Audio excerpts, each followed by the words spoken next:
Hi guys, today I want to share with you guys 5 tips that helped me get through basic training. So if you're a new military spouse or if you're a parent of a son or daughter that is in the military and you want to know tips on how to survive those first 10 weeks of basic training, then just keep watching. My first piece of advice is to be prepared emotionally, mentally, and physically.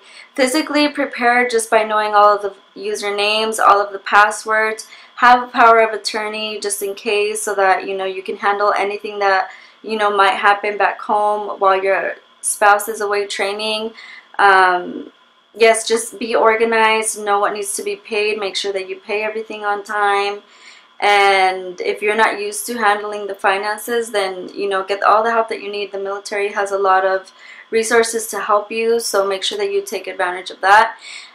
Mentally, just prepared, knowing that for the next 10 weeks you're not going to be with your spouse, and you need to know what it is that you're going to do to help you cope with those 10 weeks, because it's going to be hard sometimes. And what I'm grateful for is that I prepared, and I knew, okay, I knew that I was going to experience this, so this is my solution. So for example, cars. I'm not good with cars, you guys. Like, I barely know how to drive. I'm just kidding. I know how to drive. But, I already had a plan. If my car needs something, I'm going to go to such and such person, and I talked to that person before my husband even left, so that, so just be prepared in those kind of scenarios where that you're not, great at handling things, or your spouse is usually the one who handles it. Just make sure that you have a plan. And then emotionally, be prepared, especially if you're married and you have children. Prepare your children as well. One of the things that we did was we took a trip to Legoland with my older son, which was gonna turn 4, and we went to Legoland to celebrate his birthday like a month early because Daddy wasn't gonna be able to be there. So we went, and it was awesome just to be the 3 of us, to be intentional in spending time with our firstborn. And it was nice for him to have memories with his daddy before he left. So do something like that. My husband and I also connected, and one night we just kind of spontaneously renewed our vows, and it was so meaningful. I feel like it impacted me and him as well, and it just made our marriage, it set the foundation for this new season that we were entering into. And I've been married for 6 years, for those of you that don't know. So yes, we both knew that great change was coming, that physical separation was inevitable, and we just had to navigate and remind each other that no matter the distance, that we were going to be committed to each other forever. So yes, just prepare. Tip number 2 is to write letters, you guys. Letters saved my life while my husband was gone in basic training. I started writing letters from the first day that he left, while he was still like in reception. So before they actually begin training, they have a week of reception where they do a bunch of paperwork, and if they need to fly somewhere, then they fly to their destination of where their basic training will be. So I started writing since day 1, just because I knew it was going to be a way for me to process all of the feelings that I was going through. And I knew that it was going to be an awesome memory once everything was over, and it'll be nice to look back one day and remember how I was feeling then. So make sure that you write to them. You don't have to write them every day. I did, just because I'm a hopeless romantic like that, and it provided an element of romance when he was gone those 10 weeks, and it was awesome. It was a great way to maintain connection with my husband. So I really recommend that you do that. If it's for your son or your daughter or your wife or whoever is in training, do it, because it means so much to them as well. I remember I was getting letters from him, but he wasn't getting any letters from me. He didn't get letters until week 3, I believe. Because the first call that he gave me, told me he was fine and that he was safe. So be prepared for that I think it's like a 2-minute phone call where they just call and tell you that they're safe, then their address. And I was in class when he was giving me that, or making that phone call, and I wasn't able to write down the entire address. Like, can we all roll our eyes, please?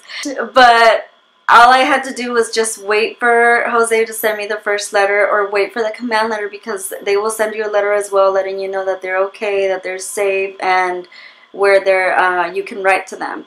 So I had to do that. I had to wait for the address, but meanwhile I was writing every single day. So the first day that he got letters from me, he got 13 letters. So he was over the moon. He told me he didn't say he was over the moon, but he said that he was so happy and so excited and it meant so much to him, and that there were other soldiers actually who weren't receiving letters still, and they were so sad. Some of them were even crying.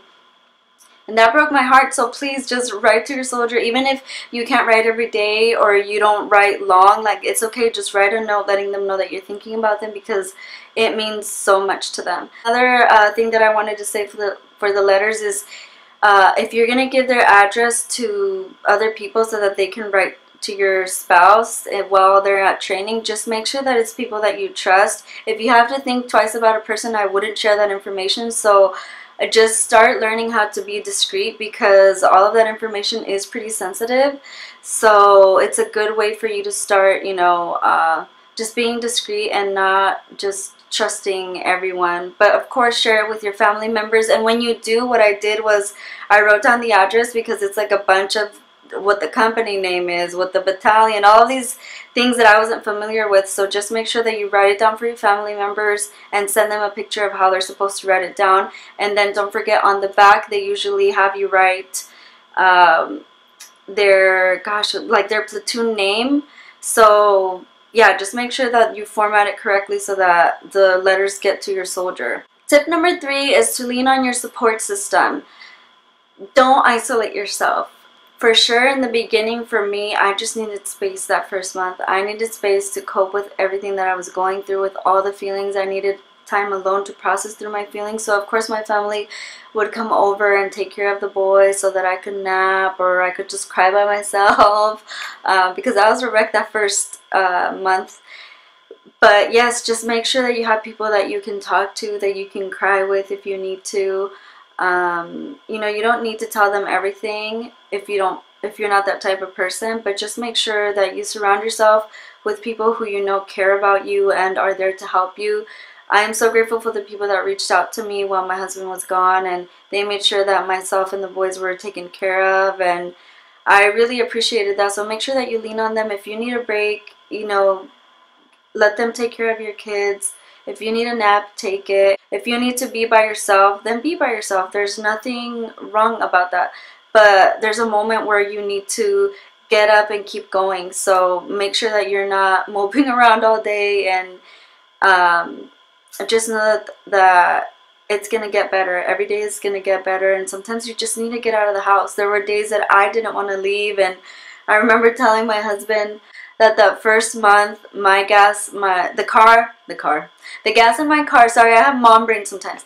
The gas in my car lasted me a whole month because I wasn't going anywhere. I was just staying here, and thankfully where we live there's a park, or there's like a couple of parks where I can walk, so I would just take the kids there, but I wasn't really seeing anyone. And it's okay, just have grace for yourself. You don't need to answer every question that people ask you, because people are going to ask you, when is he coming back and how long is he there? And of course, they mean well, they care about you and they want to know things, but it's okay for you not to answer them right away. But, you know, bottom line is just lean on your support system, because they're really going to help you get through those 10 weeks. Tip number 4 is stay connected in any way, shape, or form that you can. I know I already mentioned the letters, but also, once you know what base they're going to go train, go on Facebook, type it in.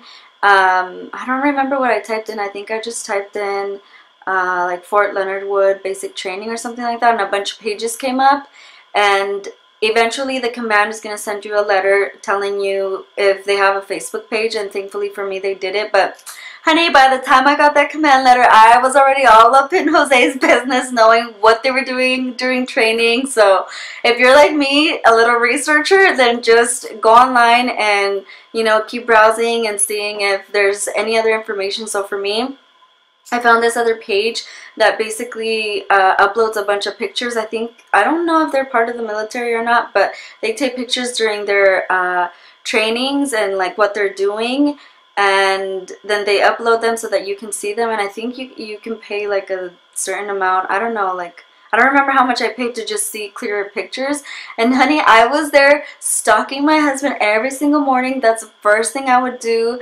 I would get my phone and look for him. Just in hopes of seeing him in one of the pictures, and thankfully I saw him in a lot of pictures. So yes, go on Facebook and go on that other website. I'll try to link it in the description box so that you can, you know, navigate through it. All you need to know is the base that they are, and I think their company, something like that. You'll figure it out. I figured it out. You can figure it out.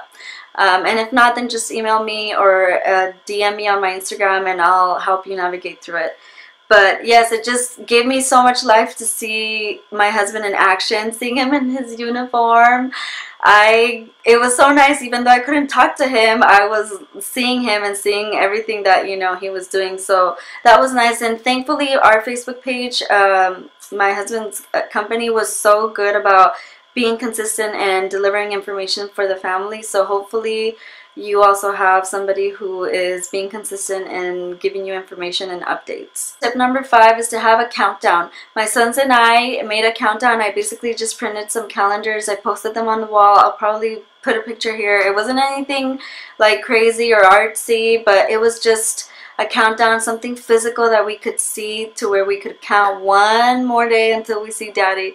One more day that I survived, one more day that we thrived.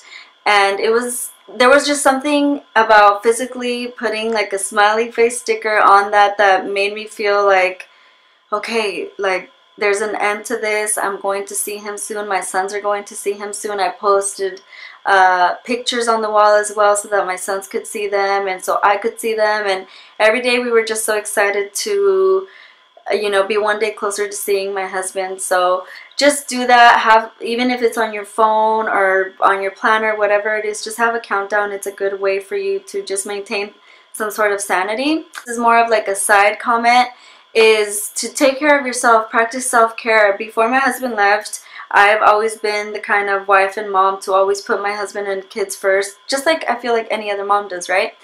And I would neglect myself a lot. And when he left, I found that, I don't know, I'm on this journey of self-care and self-love and putting myself first, because how can we give something that we don't have? How can I give my kids love if I don't love myself, or hope if I feel hopeless, or faith if I don't feel like, you know, I feel faithless?